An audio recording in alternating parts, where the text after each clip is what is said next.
C'est dans ce cadre verdoyant que le prince William et Kate Middleton se sont rencontrés pour la première fois en septembre 2001.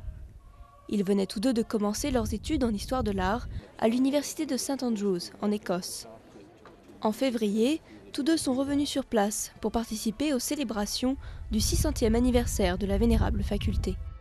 Bien que ce soit l'une des plus prestigieuses institutions de recherche européenne, la troisième plus vieille université du monde anglophone, et bien sûr la meilleure université au monde, St Andrews a toujours le don incroyable. St Andrews a toujours le don incroyable de faire se sentir à la maison.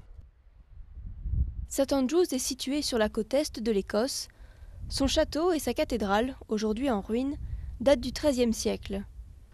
Haut lieu du golf, elle accueille tous les 4 ans le plus ancien des 4 grands championnats. L'héritier du trône a pu profiter d'une vie relativement normale dans cette petite ville de 16 000 habitants. Je pense que c'est une communauté très accueillante. Les gens ont juste laissé William vivre sa vie tant qu'il était là. Ils l'ont laissé être anonyme avec sa vie privée. En deuxième année, Kate et William ont partagé un appartement dans cette rue du centre. Et certains pensent que ce n'est pas un hasard si leur amour est né à St Andrews.